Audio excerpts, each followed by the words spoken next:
Okay, hello everybody and good afternoon for those who are following us from Europe, and good morning for our guests who are in the American continent. My name is Béla Soltész. I am Senior Research Fellow at the Hungarian Institute for Foreign Affairs and Trade, and I'm glad to welcome you to our online event titled Tensions in the Andes, Analysis of the Elections in Ecuador and Peru. We have three distinguished speakers from three countries. Professor Mónika Szente-Varga, historian and expert in Latin American studies.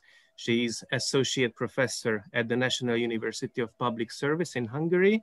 And Professor Szente-Varga will introduce the topic for the Hungarian audience mostly.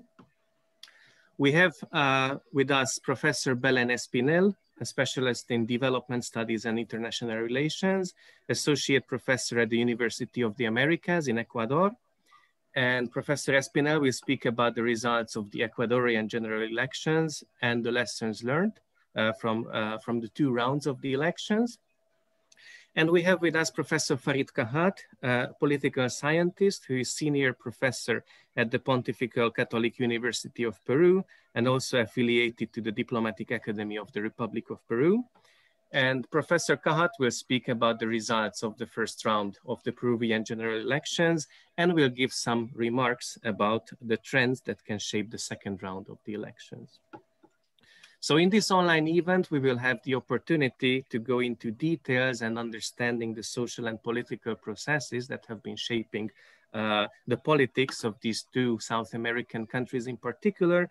But at the same time, we will try to draw some general conclusions that can be applied for other countries of the region as well. Based on the electoral results that we saw on the past 11th of April, there can be several aspects that can be analyzed in the case of Ecuador and Peru with an outlook on other Latin American countries. One of these topics is obviously the effect of the coronavirus pandemic in the electoral behavior of the citizens. Then also something that we can see from what is happening is certain fatigue of the voters, of the long-standing political personalities and parties, some sort of fragmentation in the electoral results.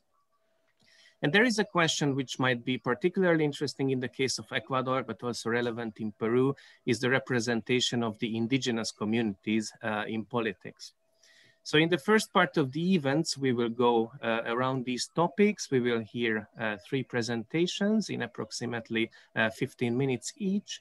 And then in the second part, we will have time for questions. You will be able to ask the presenters through this question and answer button that you see on the bottom of the screen. And I will read out the questions for the presenters after the presentations. The event is being broadcasted on the Facebook page of the Hungarian Institute for Foreign Affairs and Trade, and the recording will be available later on the YouTube channel of the Institute as well. So with this, I would like to thank our presenters for having accepted our invitation, and for the audience for being with us today, this afternoon, or this morning. And I would like to give the floor first to Professor Szente-Varga for an introduction. Thank you. Thank you very much, Béla, and thank you for the invitation. Good morning and good afternoon. And let's start with the topic. Today we are going to concentrate on two countries, two Andean countries, which are actually neighboring countries. And Ecuador is the smallest country of the Andes. Its territory is less than 300,000 square kilometers, while Peru, the neighboring Peru, is more than 4 times as big as Ecuador. With respect to population, the difference is much less. Peru roughly has 33 million people, while Ecuador has about 17.5 million people living there. It's very important to stress that these countries have regional divisions, which is actually typical of Andean countries. So if you go from the west towards the east, then you have the coast, then you have the mountainous region. Don't only think about mountain peaks, so think about mountain ranges and valleys. And then to the east of the mountains, you would find the flatlands basically belonging to the Amazonian basin. This is not only a geographical difference, It also implies different economic activities, different ethnic composition, and could imply different political preferences, which is very important in our case. I was asked to prepare kind of a political, social, and economic background.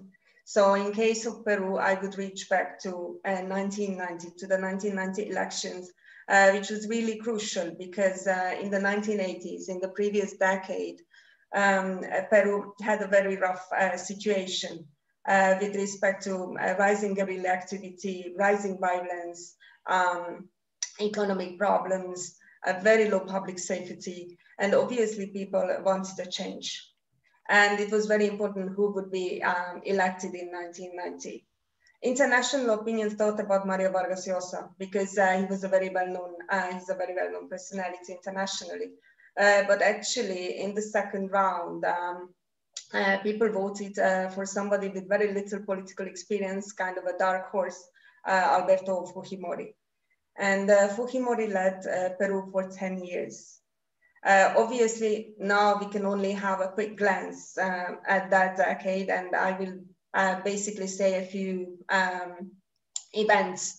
For example, self-coup in 1992, a new constitution in 1993, very large crackdown on guerrilla activities, both legal and illegal based, for example, death squads.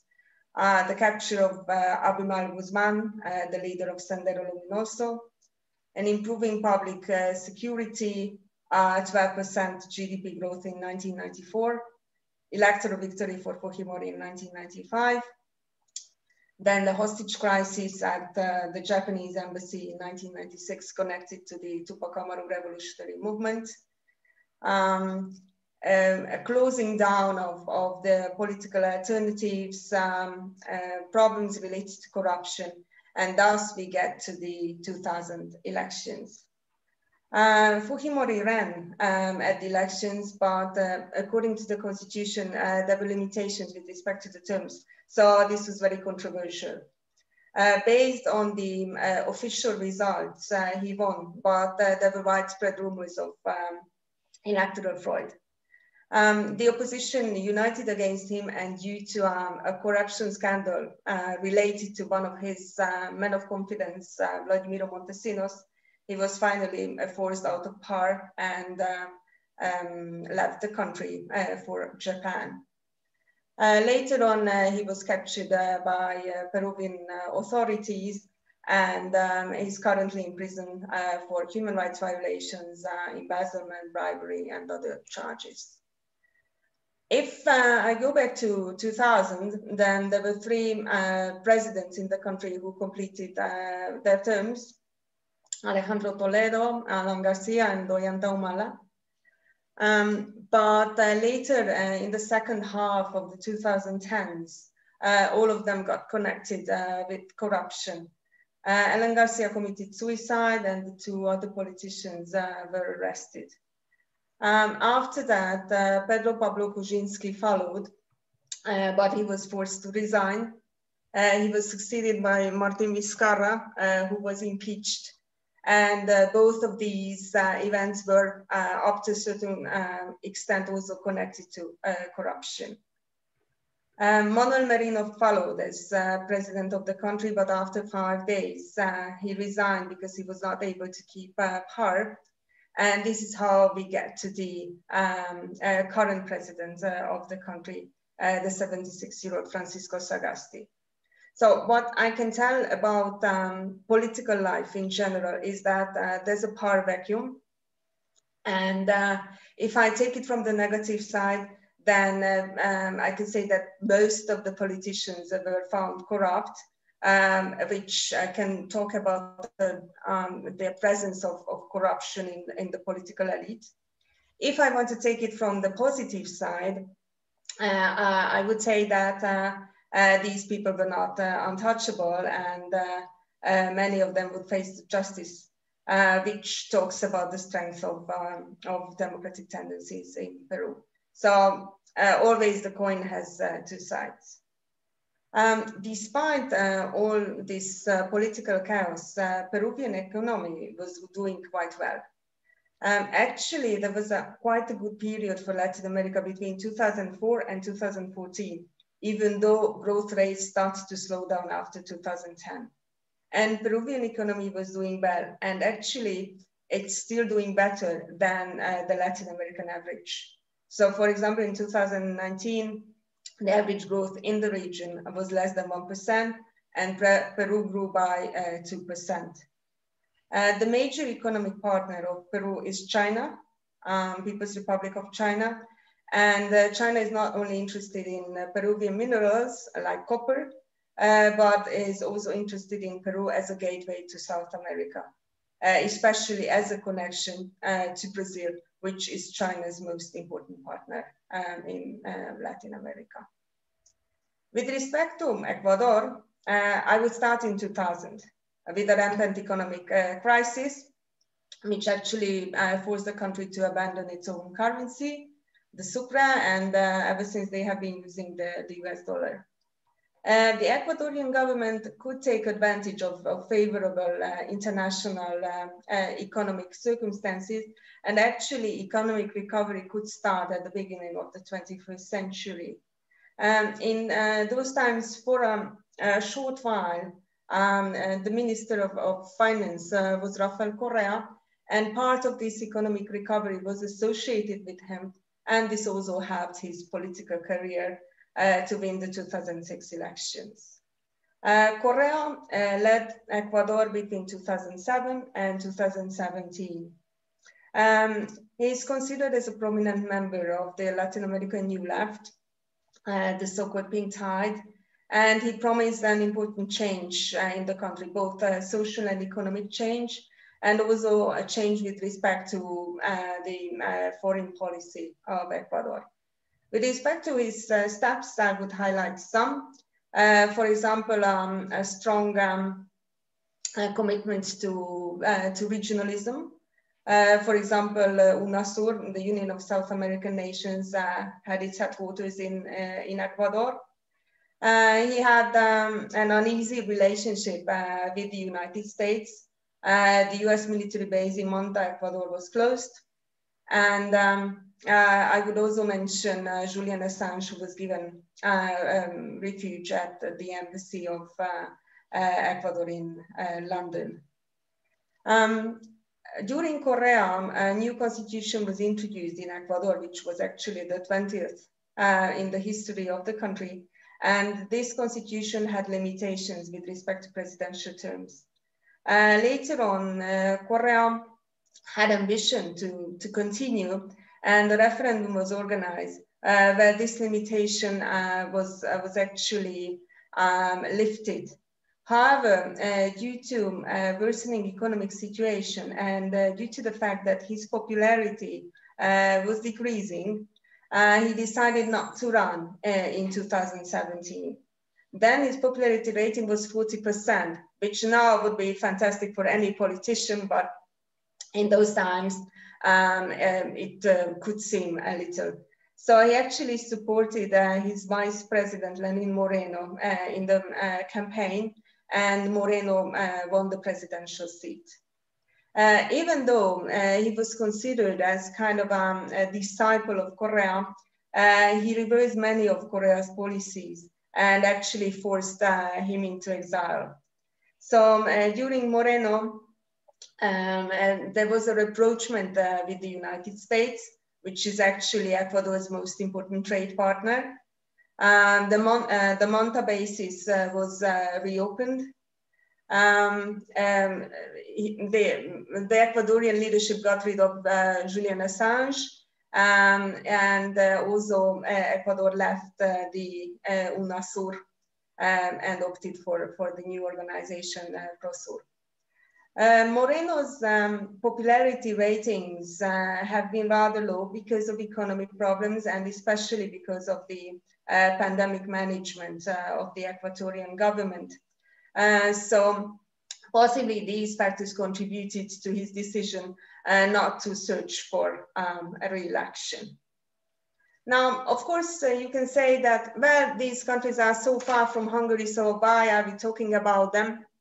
But actually, Hungary and Latin America have had many ties and many meeting points in the past.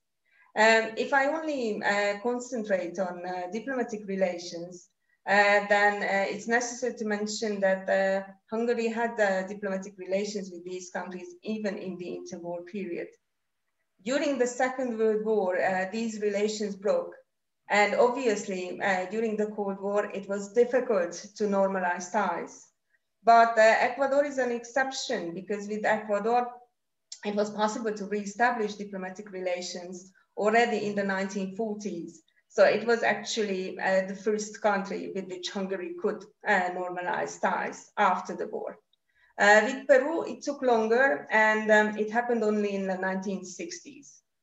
These, however, don't mean immediately the opening of a Hungarian representation in these countries, as in many cases, concurrent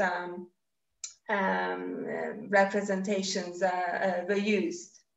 Actually, the number of Hungarian embassies reached their highest point in the 1980s, when we had a dozen. There was a big change after 1990, basically, well, partly due to the economic problems of Hungary, the lack of financial background, and also because of a focus on Europe. I would say an exaggerated focus on Europe, and trying to become part of European integration, which meant that Latin America was kind of relegated to the second round. And this also led to the closing of various embassies. So by 2010, there were only 4 Hungarian embassies in the whole region, I mean in whole Latin America. It seems, fortunately, that this trend will be reversed, because in 2015, the Hungarian Foreign Ministry launched the program of Southern Opening, which can be characterized as a general opening towards the global south, basically Africa and Latin America.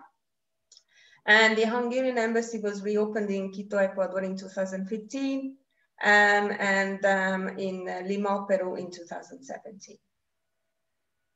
I think that's all I wanted to say, and hopefully with this context, then we can talk about the elections. Thank you. Thank you so much for Professor Szente-Varga for contextualizing the political, historical background of the two countries, and also a glimpse of Hungary's diplomatic past with these two countries. Thank you so much. And with this, I would like to turn to Professor Espinel for her presentation about the Ecuadorian election results of this year. Thank you so much, Béla, for having this space and for the invitation, and also for the Hungarian Foreign Affairs Institute for creating this space. You know, it's very nice to talk about the reality in Ecuador and in Peru, having people from Ecuador and Peru.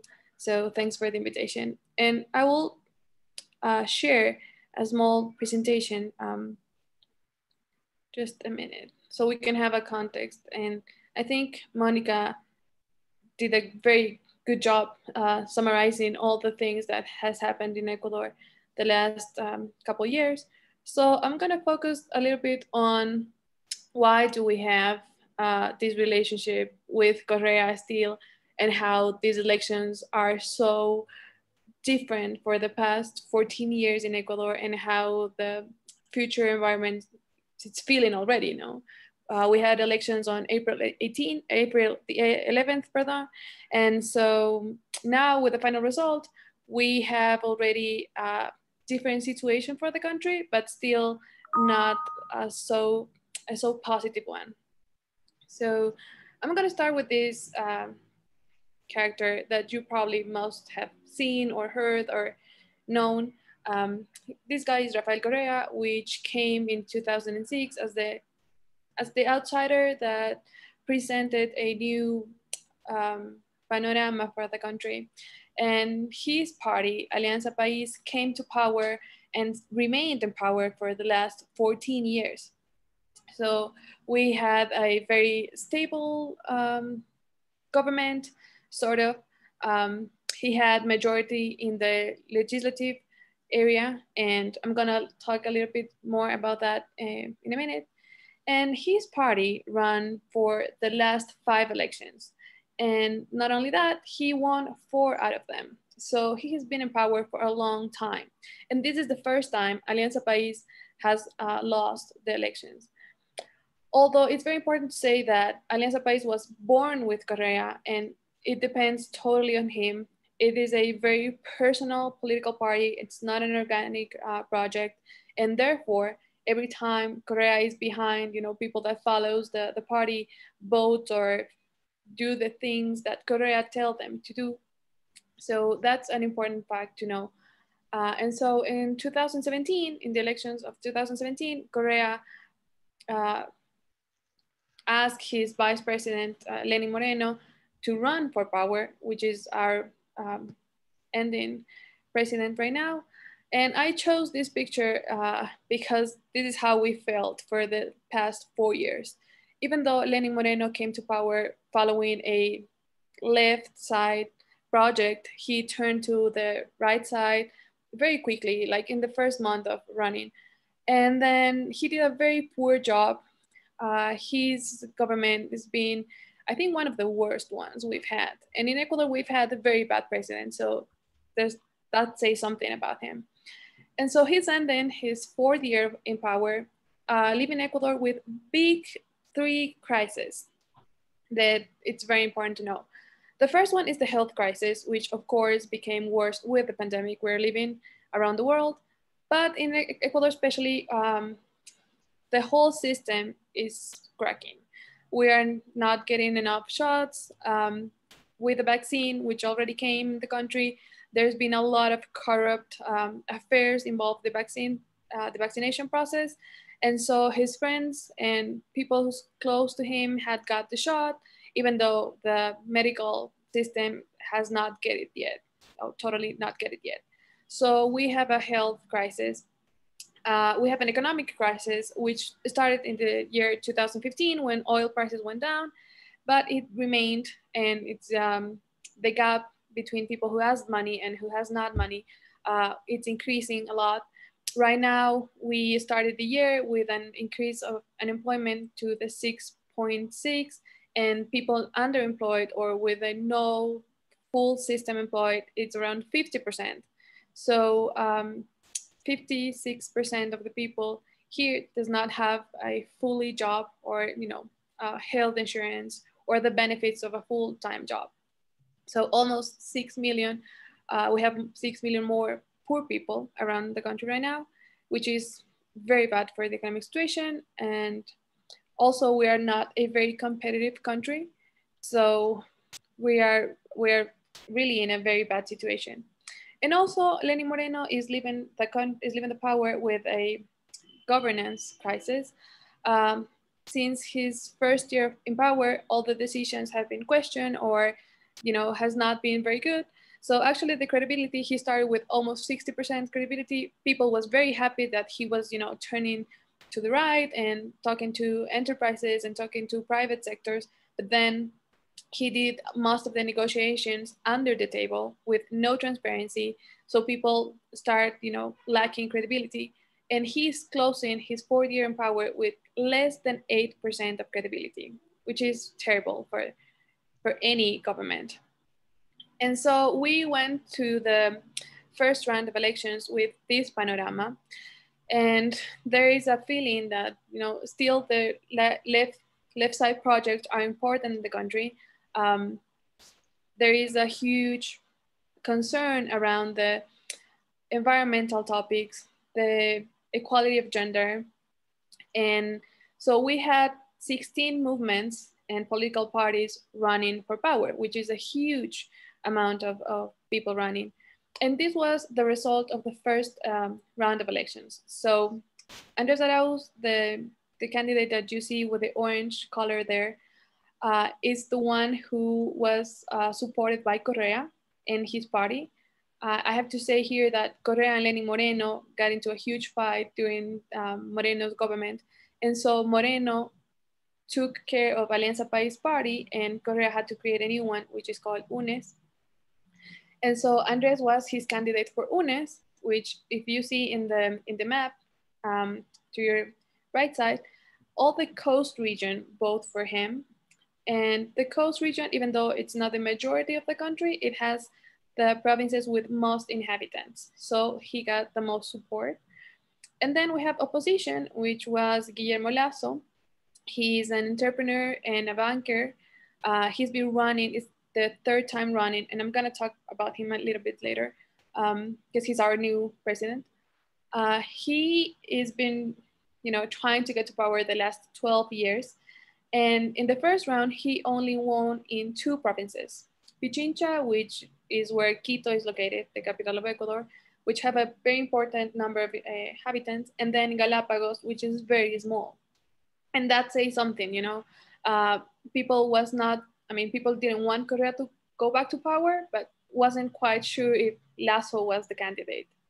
And the surprise for us was this purple color you see here.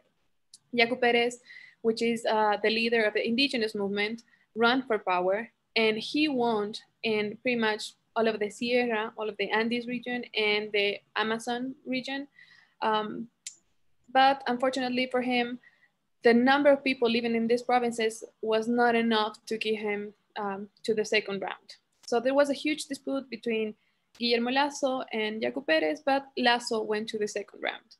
And then I have to mention also Javier Herbaz, which if you see in the northern part, there's a little province that has a little dark orange. This is the only province where Javier Herbaz won. He is from the left center party. Even though he only won in 1 province, he got second and third place in pretty much the rest of the provinces.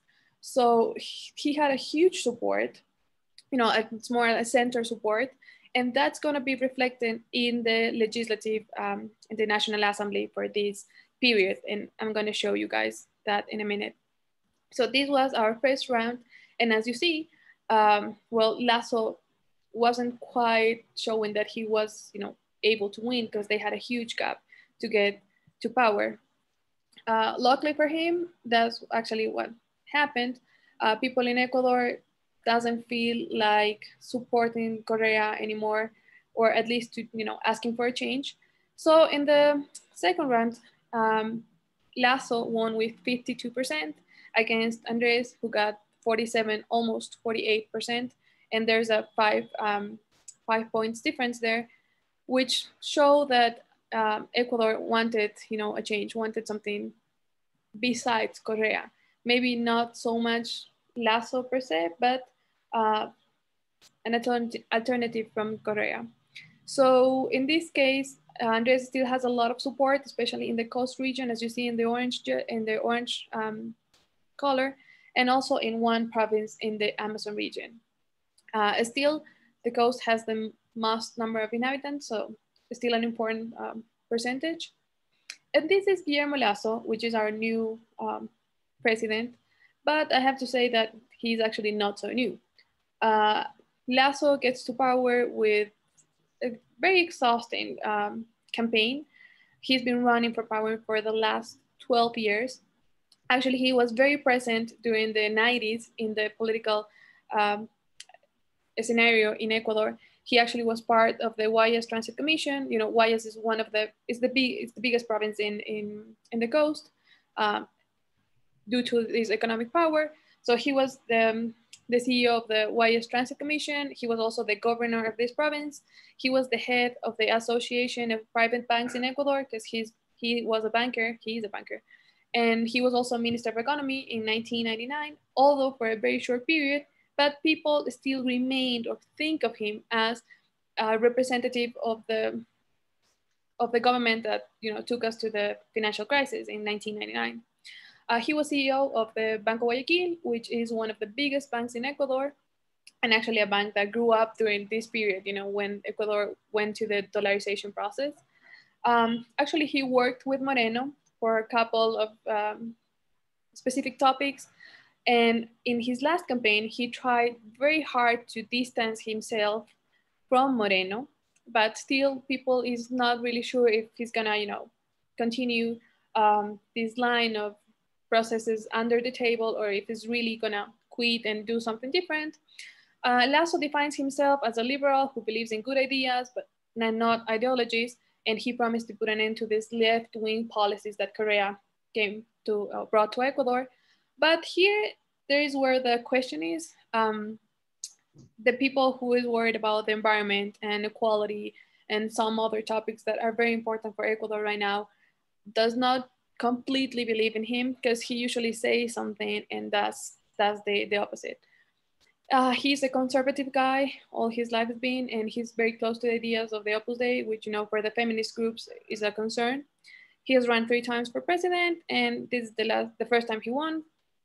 And we are in a very tough position right now, because people want to support him, but it's very hard considering that he has the less number of positions in the National Assembly, and that he came to power at the end. Between the first round and the second round, he created alliances with different people that he never considered before, like feminist groups and ambientalist groups. But right now the concern is whether he's gonna follow these alliances, or now that he is in power, he's gonna ignore them, you know.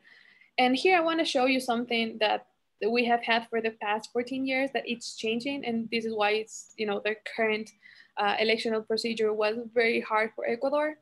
This is National Assembly in 2009, the first time Correa came to power and changed the constitution. He didn't get the total majority. He was the biggest number in the National Assembly, but for him, being the outsider that people loved in 2008, he had almost 70% support in the country. He was able to make alliances and he got majority in the National Assembly. So he did pretty much everything he wanted very easily. Then 2013 to 2017, this is when Correa ran from power in 2013. He got absolute majority in the National Assembly. If you see 100 out of 137 positions. So he did whatever he wanted. You know, he had executive power and he had legislative power. Then he was not so good. People started, you know, already criticizing him. And if you see here, I want to focus here in the blue points. This is Creo with Guillermo Lasso running for the first time. So they started as a little bit of opposition. Then 2007, they became the opposition. Here, Correa and Alianza País still got absolute majority. They got 74 positions, and Creo got 33, which was the biggest opposition. So it still was very hard for Creo to handle an opposition, you know, because Alianza País got the majority, and still Correa did whatever he wanted. But now, and this is the shocking part of the process. Sorry, here I made a mistake. 2021 to 2025. Sorry here about the year. This is the final results we got for National Assembly. So if you see the green dots, it's the Correa party. Now it's not called Alianza País, it's called UNES, but still representing Correa. They didn't get absolute majority, but they got the biggest number in assembly. So they got 48 seats. But Creo, which is the opposition and the president party, only got 12 seats. So that's not enough, not even to create, you know, a position, because you need to be an official position, you need 14 people, and he only got 12. And joining and making an alliance with the Social Christian Party, he's going to have around 31 positions. It's still not enough to, you know, become the majority. And here is where the indigenous movement and this guy Herbas with the left Christian Party make their appearance. If you see the pink dots, kind of purple dots, it's the indigenous movement Pachacutic, which got the second most voted party in the National Assembly. And then the left Christian, the left center, these orange dots, is the third one with Herbas. So these are the group who's going to be, you know, moving around in order to get governability in the National Assembly. So Lasso and Creo has a very hard work in order to negotiate with these two blocs and in order to pass any law that the new government would like to pass. And so this is the panorama we're having in Ecuador. Actually, people has already started criticizing. Not everything's bad. Actually, after the process and on April 11th, the environment in Ecuador feels different. People is calm, still worried about the economy and the health crisis, but controlling a lot about the movements and the position that Creo and Guillermo Lasso is having. His first meeting was last week, in which they had the first official meeting for the transition government. And for example, Guillermo Lasso took all the people that went with him was 100% male. And so the feminist groups already started criticizing him, you know, like, are you going to include us or not? Or how's it going to work?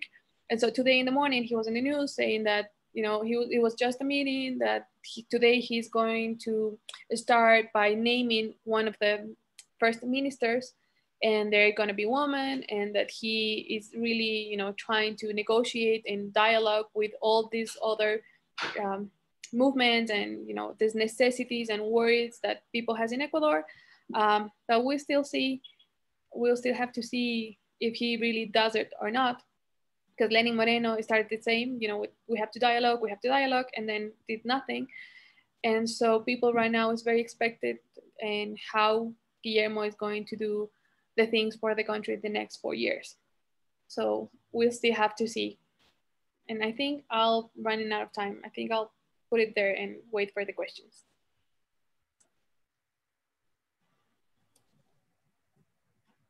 Thank you. Thank you very much, Professor Espinel. And it was really a deep overview of the electoral history of the past couple of elections. So let's turn the focus to Peru, and I give the floor to Professor Kahhat. Good morning. Thank you for the invitation. Well, I will start saying that Colombia and Peru were the only countries in South America, except for the Guyanas, that skipped the so-called pink tide. During the first basically 15 years of this century, South America experienced the highest growth in electoral support for left-wing forces in the whole history of the region, as we just saw in Ecuador, for the case of Ecuador. Colombia and Peru didn't go through the same process. Conservative forces remain the major forces in electoral politics. I won't speculate about the reasons, but my guess is that one significant reason is the fact that both Colombia and Peru experienced in recent times political violence perpetrated mainly, although not exclusively, by left-wing groups that also use terrorist methods. So that seemed to have created an atmosphere hostile for left-leaning parties, because even legal parties were associated without justification, in my opinion, but associated nonetheless with radical violent groups from a Marxist background. So the question would be, why on earth a country like Peru, that didn't have a significant left-wing force represented in parliament for the last 30 years, with a minor exception in the previous parliament, why Peru is a country in which radical left candidates seem poised to win the second round of the presidential elections. We have had 3 polls since the first round, and in those 3 polls, Pedro Castillo, the radical left-wing candidate, is ahead by a margin between 11% or 20%, 11 to 20%, depending on the poll. But in all polls, he is on double-digit, on the lead by double-digit margins. Why is that the case? What has changed? Well, many things. First of all, Peru's last 6 presidents are either in jail, condemned, or processed judicially, or investigated for charges that include corruption. I mean, not the only charge, but corruption is one of the charges against all 6 past presidents. Fujimori is in jail. He has been already condemned. Toledo, his successor, is in jail in the United States waiting extradition. Alan Garcia committed suicide the same moment the police was in his house to arrest him under corruption charges. Humala has been in jail, the next president, and still processed for corruption. Pedro Paulo Kuczynski is under house arrest.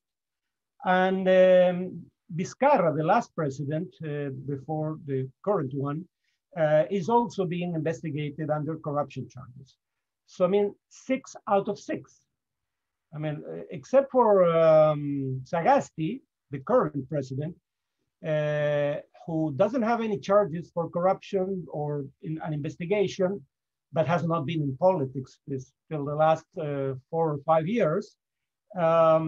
All of our presidents seem to have committed acts of corruption. The evidence seems quite compelling in all cases, probably with the partial exception of Kuczynski. And we didn't find out about the corruption of our presidents through the local judiciary power. In most cases, we knew about those cases, about the acts of corruption through a process that took place in Brazil, the so-called Lava Jato scandal, which involved 12 countries in the region. What you can say about Peru is that Peru is probably the country that has advanced the most in pressing charges against former presidents for their involvement, among others, in this particular case. But the original evidence was not provided by the Peruvian judiciary. It was provided by the Brazilian judiciary and the testimony of people charged with corruption in Brazil. What is true is that once the case was known in Peru, we have a group of prosecutors that have done what I personally consider an extremely professional and independent job.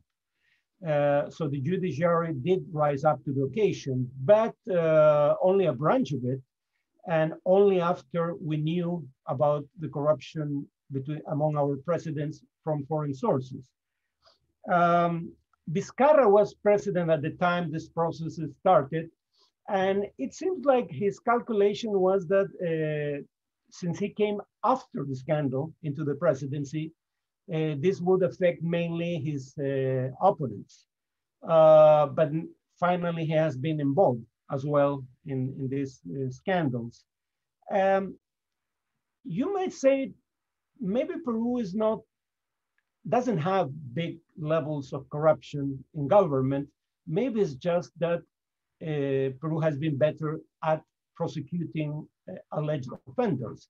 That is partly true, but it's also partly true that Peru has had since the 1990s very high levels of corruption by world standards. According to an annual report from Transparency International in 2004, that report was trying to measure the most corrupt governments in the world in the past 20 years. And Fujimori's government was 7th place in this ranking.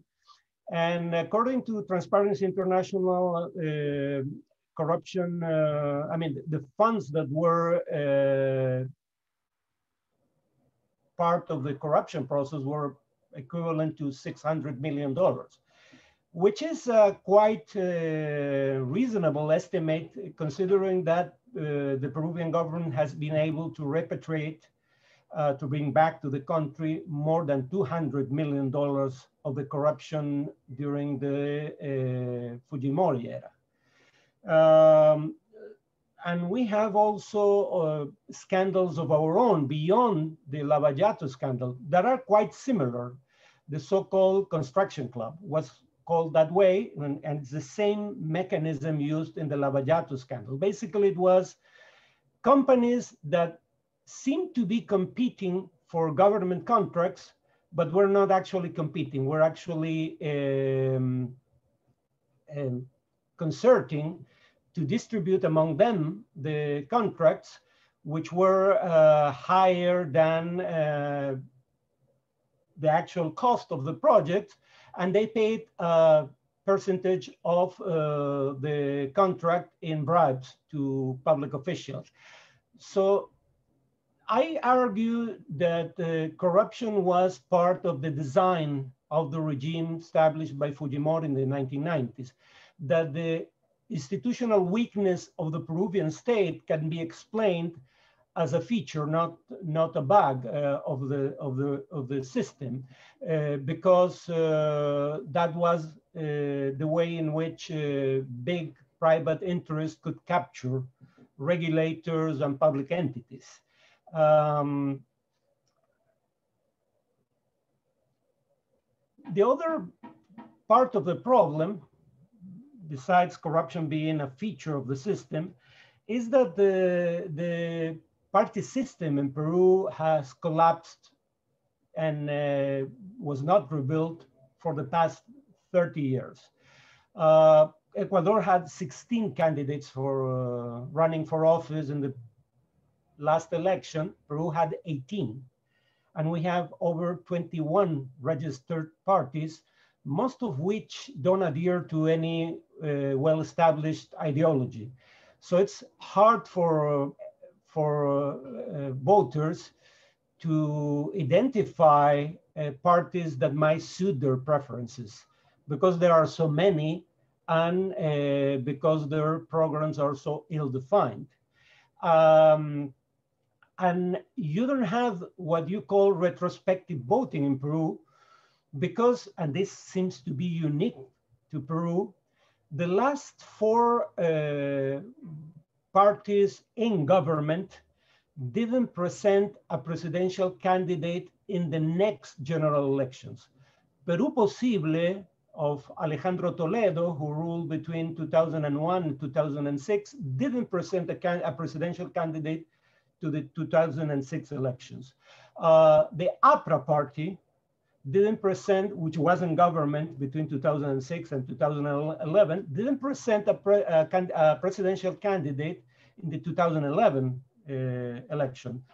Partido Nacionalista, Nationalist Party from Humala, didn't present a candidate for the 2016 presidential elections.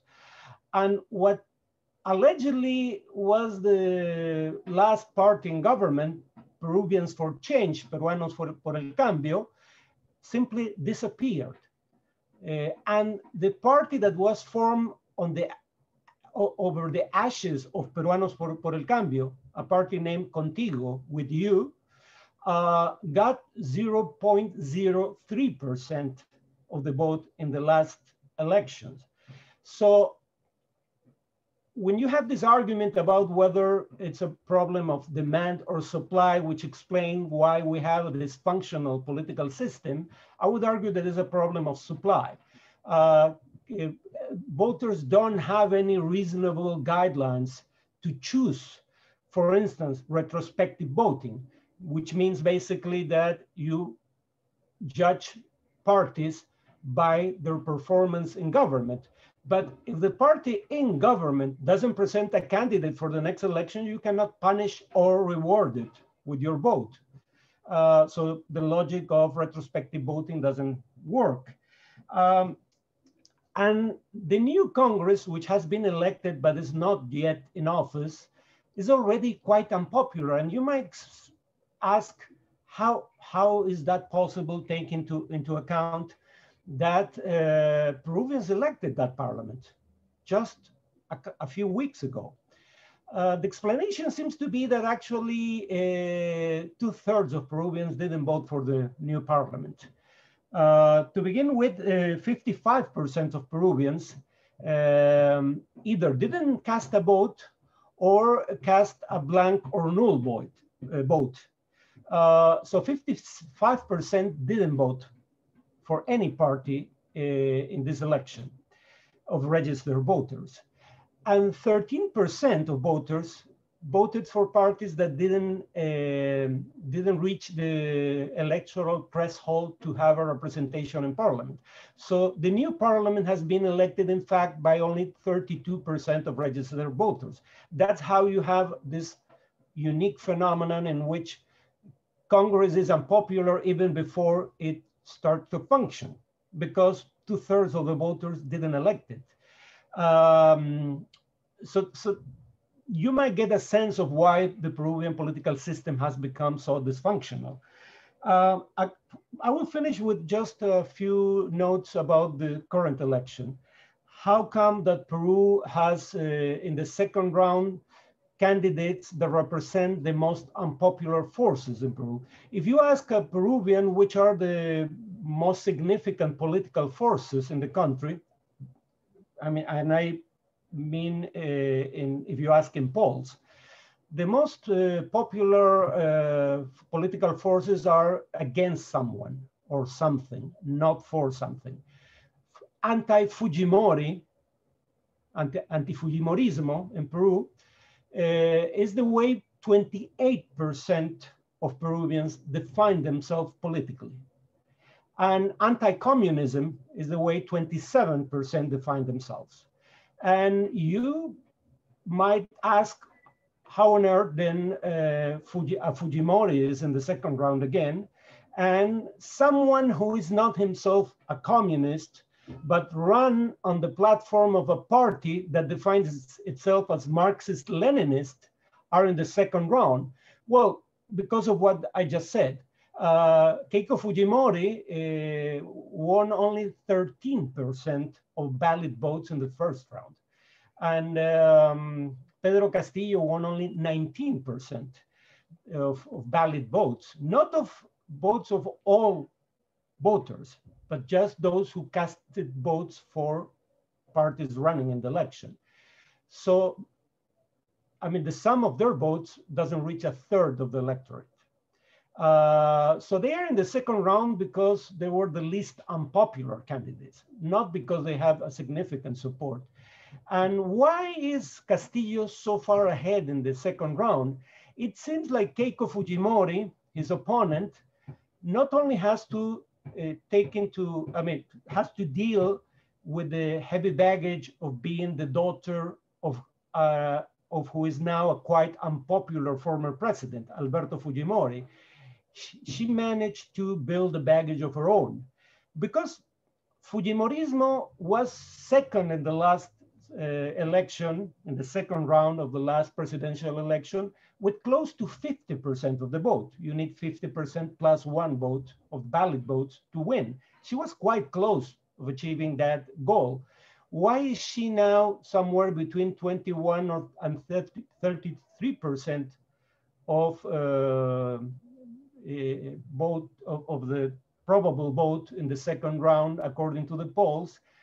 Because she's even more unpopular than her father, and that is because of the way her party behaved in the last Congress.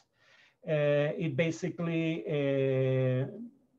brought down 4 cabinets, brought down 2 presidents, and basically generated a climate of instability when she had a majority in Congress.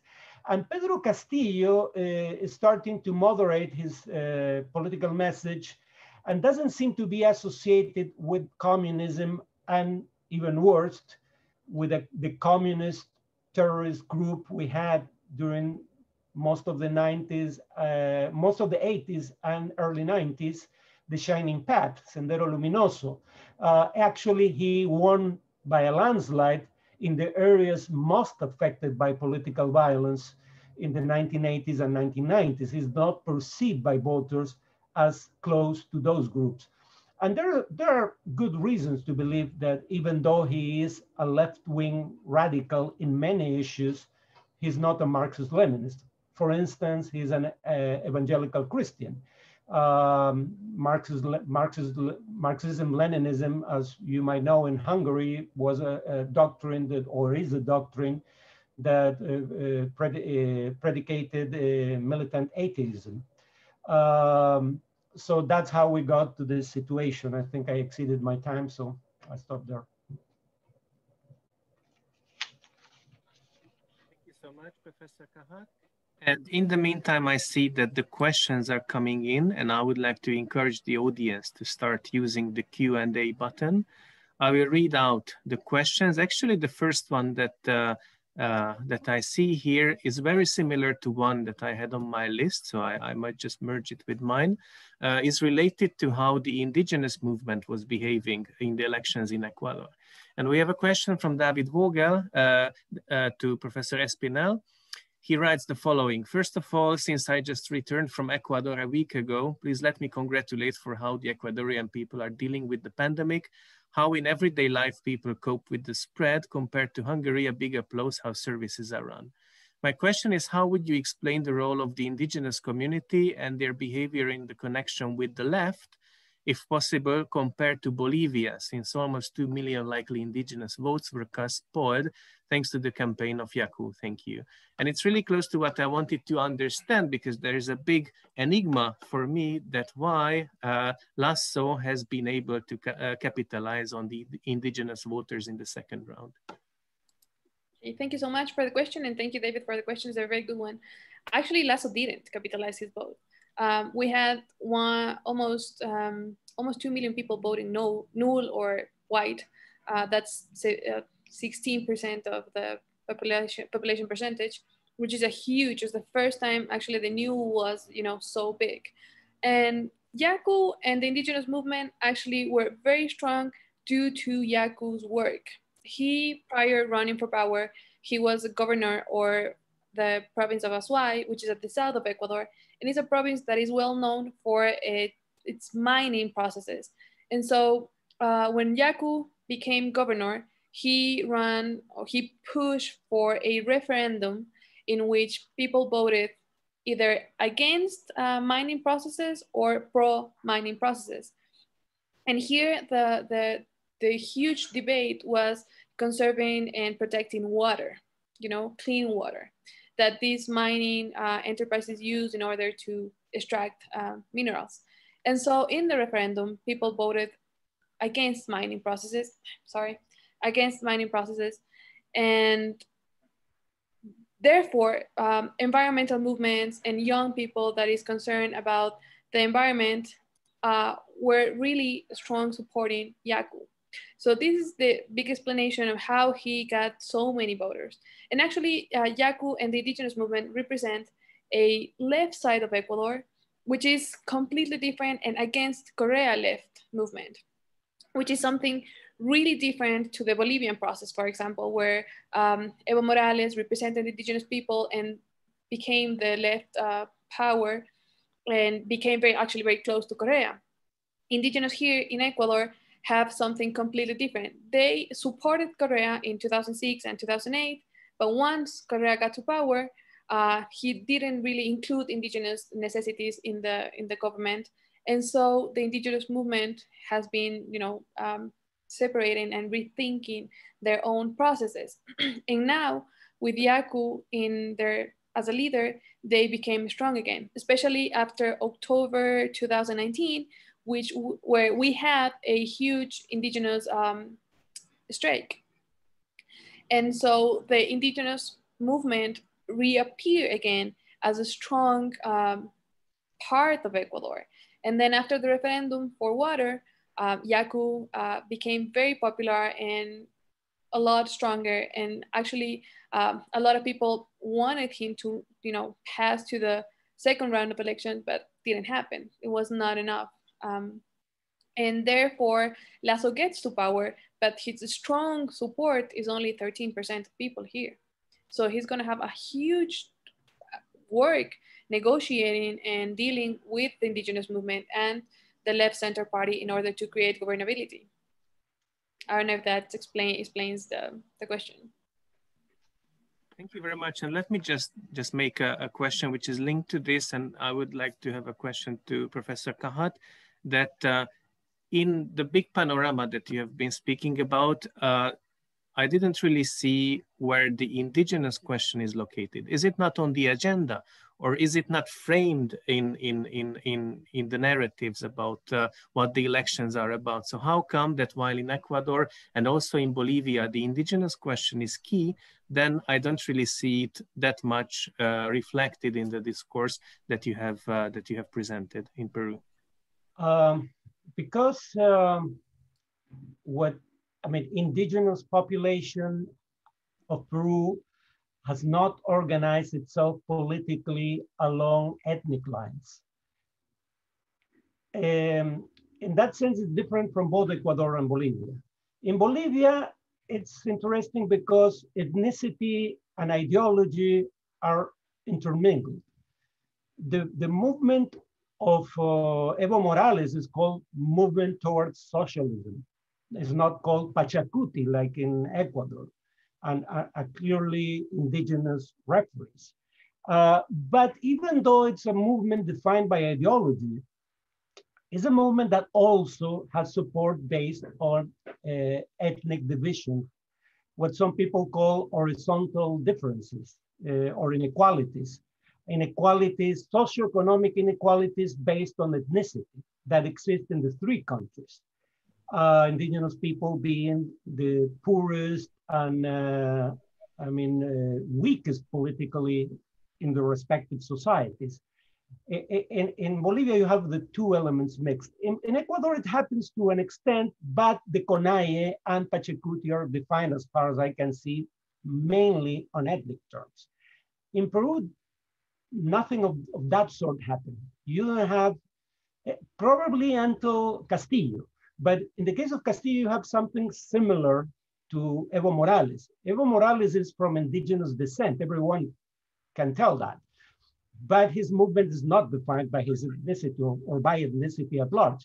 The same thing happens with Castillo. Castillo comes from a quite left-wing platform, but everyone can tell that Castillo represents the Andean population, based on his electoral results, opposed to the Lima elite, which is where most people from European descent live, and the elite is mainly composed by people from European descent. The ethnic element is present, but groups are not organized politically based on ethnicity.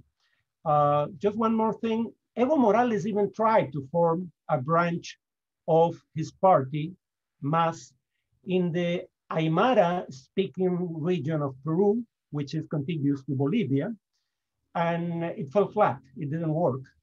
Let me just add something that I couldn't, my last point in my original presentation, which I didn't mention because of time limits, is very short, is how the pandemics affected all the political process. I would say that the pandemic was key to understand why we seem to be poised to elect the first left-wing president, radical left-wing, I might add, for the first time ever through the ballot box. And it's the fact that Peru has done extremely badly dealing with the pandemics. Just two points of data. According to the Financial Times, Peru and Ecuador is not far behind, but Peru is the country with the highest number of excess deaths per million people in the whole world. You can go to the webpage of the Financial Times and see the graphs. And except for Venezuela, which is a basket case and has been one for the last 5 or 6 years, Peru has been the country whose GDP fell the most during 2020 in the whole of Latin America. And it's one of the highest falls of GDP in the world for 2020. So we did particularly badly during this pandemic, and that might explain the fact that the left has become such a vibrant political force for the first time since the early 80s in Peru.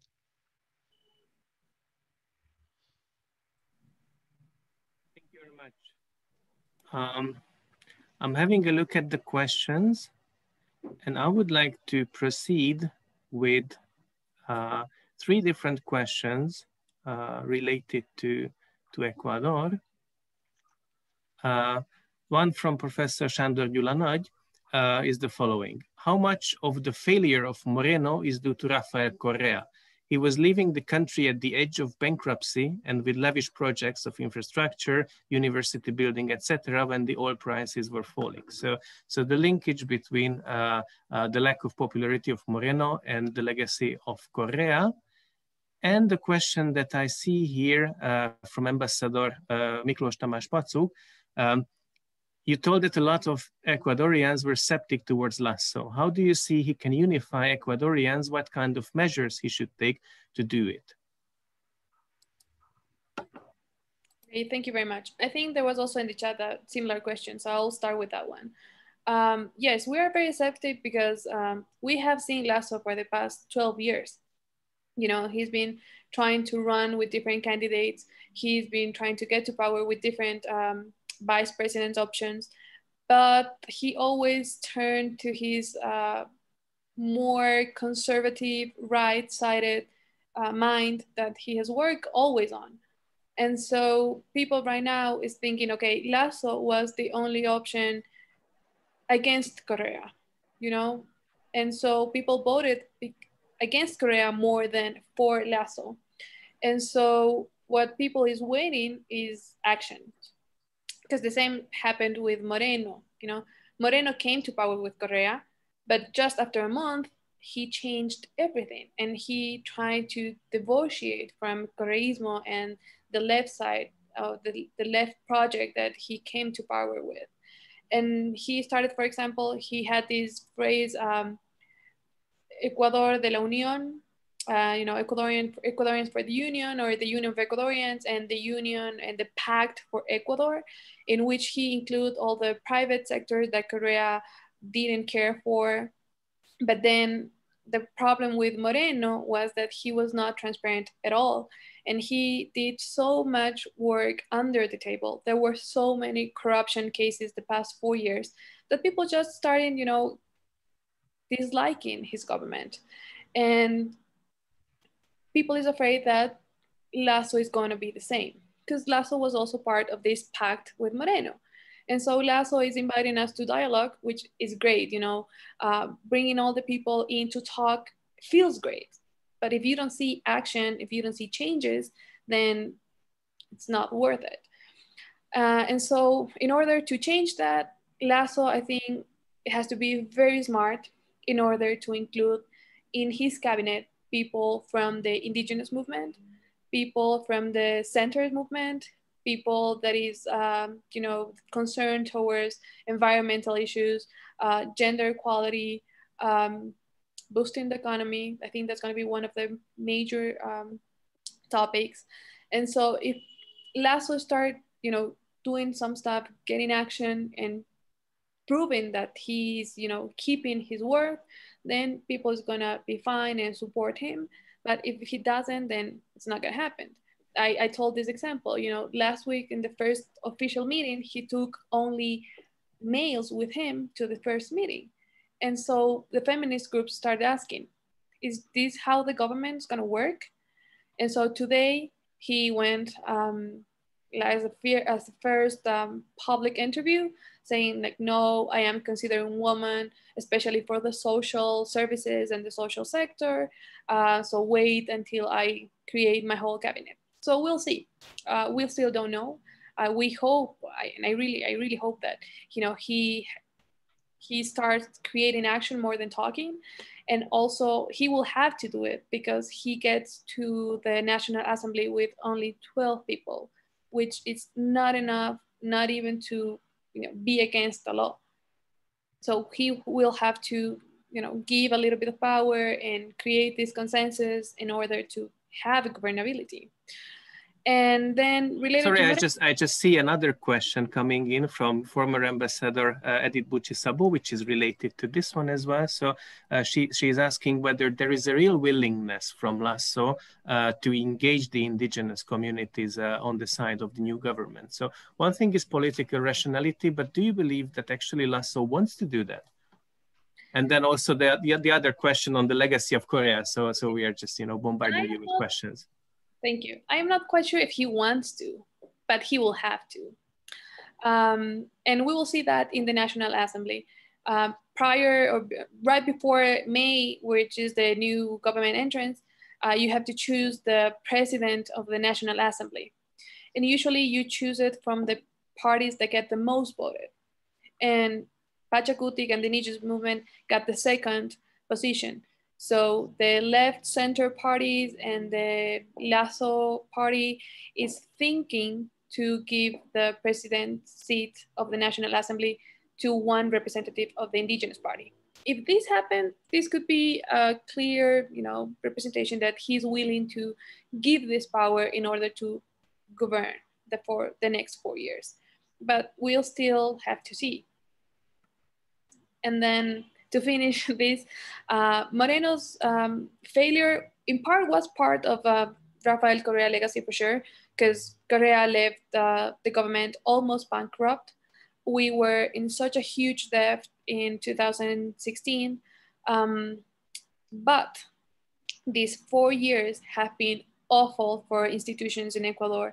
And actually, Moreno has made such bad decisions, even when he had like good topics or maybe good decisions. For example, October 2019, if you read about Ecuador, all the news were this strike where, the Comptroller building was burned in fire. And this was due to a very good decision. Moreno wanted to eliminate the subsidies, the oil subsidies, which are a huge expense for the Ecuadorian government, but he did it in the worst way possible. And then we had a huge strike. The failure of Moreno is pretty much down to corruption. He has been a very corrupt president with a very corrupt government. All the things we found, if you read news in Ecuador, it's all corruption, corruption, corruption. So people is getting sick of that. And the breaking of the institutions, especially public services that were good. Correa, especially in his first term, he renewed and created and improved a lot of public services, which Moreno ended up either eliminating or not giving enough budget. So all the services went down. And people that is been, 10 years working in a system that kind of works or already works, find an institution that's not working anymore, it went to failure, of course. And so part is due to the legacy, but pretty much the failure is because of him and his corruption processes along the way. Thank you very much. I see a question concerning the Peruvian political system to Professor Kahhat. Professor Sándor Gyula Nagy is asking whether the possibility of re-election of the president would help for the accountability or efficiency of the Peruvian political system. Well, the thing is that a re-election in Latin America, because of the political history of the region, mostly in South America, has been associated with presidents who want to perpetuate themselves in power and want to control countervailing institutions, like the Constitutional Court, for instance. And both on the left and the right, you have, every time presidents in Latin America try to change their respective constitutions, in South America mostly, one of the changes they introduce is the possibility of re-electing themselves. You have it with right-wing presidents like Menem, Fujimori, Menem in Argentina, Fujimori in Peru, Uribe in Colombia. You have it with left-wing presidents like Correa in Ecuador, Evo Morales in Bolivia, Hugo Chavez in Venezuela. So re-election due to this, I mean, it doesn't have to be that way. It's not a matter of principle, but due to the way it has worked in Latin America, it's associated with a power grab by the current president, and thus to authoritarianism. So Peru doesn't have a re-election for the president, doesn't have the option in the constitution. Even worse, we don't have the option of re-electing Congress people. My guess is that one thing in which the next president, particularly if it is Castillo, as it seems likely, might reach an agreement with the new Congress, in which neither candidate has a majority, is to reintroduce re-election for Congress, which actually I think might be a good idea. But Castillo might try to reintroduce re-election for president as well. What the effect might be, given what I just said, is not clear.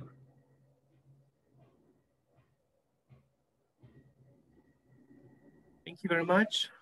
Time is running, so we have time for one more question round. And I would like to ask all three presenters to give some sort of concluding remarks and with some perspectives to the future. We see that there is an extreme fragmentation going on in the political spectrum in both countries.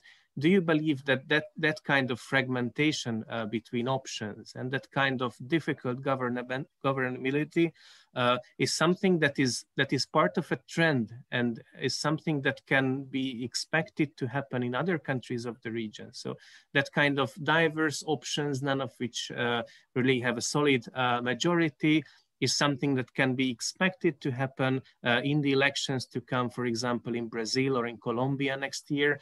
And I would like to turn first to Professor Szente-Varga. Thank you. Well, as general trends, I would highlight the political polarization in the countries. And I think it's very much related to economic problems, also to problems of corruption that most of the speakers were talking about, and also to politicians who are kind of controversial. That is, some of the population supports them and some of them doesn't. And recently we have had quite a few elections in which the difference was really very small among the first and the second candidate. For example, in Peru, if we think about Keiko Fujimori's career, then the last two elections she ran for presidency were really with small differences. And in many countries, they have this system of the second round, which is very logical in a sense that if you have only a first round and the candidate wins who gets the majority of votes, and there are lots of candidates, then somebody can win with 30% and gets only like 1/3 of support of the population. But if you have a second round, then supposedly the candidate should have 50% plus one vote at least. That is, the person who becomes president can say that he was elected by the majority of the population, and that can give quite a bit of legitimacy. But also you have to think about the fact that, for example, in Uruguay, when there was the second round, a lot of people handed in votes that were not valid or decided to protest in another way, in a sense that actually 10% of the votes could not be counted. So the actual president, Lacalle Pou, did not get 50% because simply people tried to protest in a way to get rid of this kind of limitation. So I think it's very important to get back the legitimacy and the support of the population. And if we think about Peru and Ecuador, I've just checked some statistics by the Fragile State Index, which has also some indices for state legitimacy. 10 being the worst, that is the absolutely no faith between population and state, and 0 is complete trust. And Peru is 7.1 and Ecuador is 6. The best in Latin America is Uruguay, which came out with 0.5. So there are huge differences in the region, but the general trend is unfortunately not promising. If you can't collect the ideas that have been said during the discussion, for example, negative vote, that people don't vote for projects, don't vote for a candidate, but they vote against a candidate, that's also kind of not promising for the future.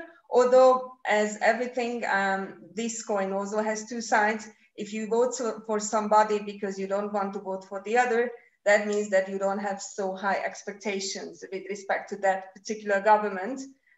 So disillusionment will be obviously less. I think in order to have less polarization, it's necessary to have an economic recovery, because with a more solid economic background, it would be possible to run politics more smoothly. Thank you. Thank you very much. Professor Espinel? Okay, I don't know if you want me to go or Professor Farid. Professor Espinel first, please. Okay. Well, I think the general problem for Ecuador especially is that we have been going from one extreme to the other extreme. So during the 80s and the 90s, we went completely right, like extreme right-sided, without thinking on the social needs of people in Ecuador. And unfortunately, corruption is been present the past 40 years of running, or, you know, the president has always been involved with corruption. So either we change that or we're gonna continue with this failure after failure. And then we have to find a way to move towards center. Because, you know, we went for right extreme to left extreme, and now we're moving towards right, but we don't know how extreme is gonna be. And I think we haven't found yet a way to the center, and a way to include private sector and public institutions.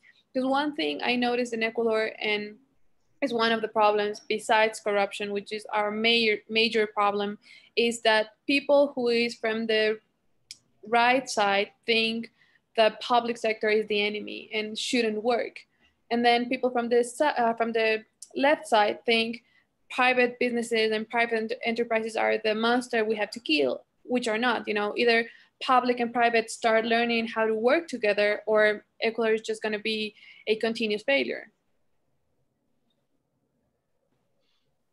Thank you very much.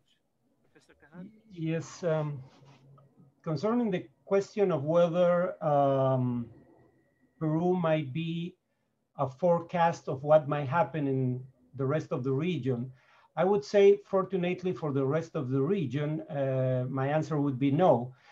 You see, for example, the case of Bolsonaro in Brazil. I mean, we not only have a rise of the radical left, we also have a rise of the radical right. And there were quite a few fears that Bolsonaro might try to perform in government his autocratic tendencies. He did support explicitly torture for political opponents while being a congressman. Fortunately, countervailing institutions have worked. He doesn't have a majority in Congress, and there's still an independent Supreme Court in Brazil. And plus there is an independent media. So countervailing institutions have been able, in some cases, like Brazil, to contain the worst impulses of would-be authoritarians, presidents. Peru is also an extreme case in terms of the crisis both of the political system and social movements. For instance, Argentina has a very strong trade union movement. In Peru, only 3% of economically active people belong to a union. It's a very low level of unionization that Peru has. And other countries have a crisis of their party system, but Peru doesn't have a party system. I mean, we don't have a crisis. The system collapsed long ago and was never rebuilt. That's why we keep having new parties every election, and even the governing party doesn't present candidates in the next election. And we have 18 parties running for the presidency. So fortunately for the rest of the region, their situation is not as bad as Peru's situation on that regard. The one thing going for Peru was its economic performance. Was one of the fastest growing economies in the whole Western Hemisphere for the last 20 years, but that has changed as well. So Peru's case is an exceptional case. If the economy recovers in the next few years, particularly starting in the second half of this year, when most people seemingly would be already vaccinated against COVID-19, that might start to change. But just a last bit of information, Lima now is a conservative stronghold. It wasn't always that way.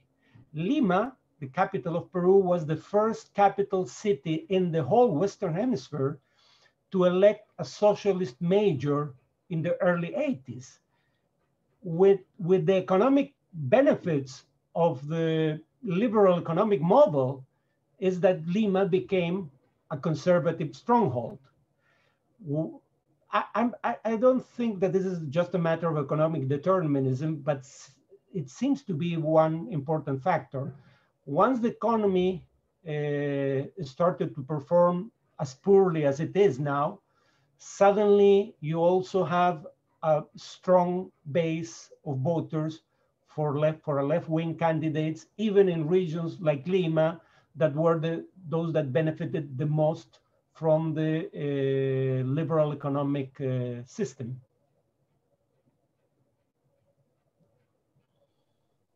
Thank you very much. Thanks a lot to all presenters that we had today for digging into the complexities of these two elections and the political processes and social processes in which these elections were embedded, and also for giving a couple of hints on what to have an eye on in the upcoming years in other Latin American countries. So thank you very much once again for being with us and for having accepted our invitation. Thanks a lot, Professor Belén Espinel from Ecuador, Professor Farid Kahhat from Peru, Professor Mónika Szente-Varga from Hungary. And I would like to also thank you, the audience, for being with us from both continents. Please follow the website and the YouTube channel of the Institute of Foreign Affairs and Trade of Hungary for upcoming professional online events, which are still yet to come in the next weeks and months. So thank you so much, and see you in other occasions. Bye-bye.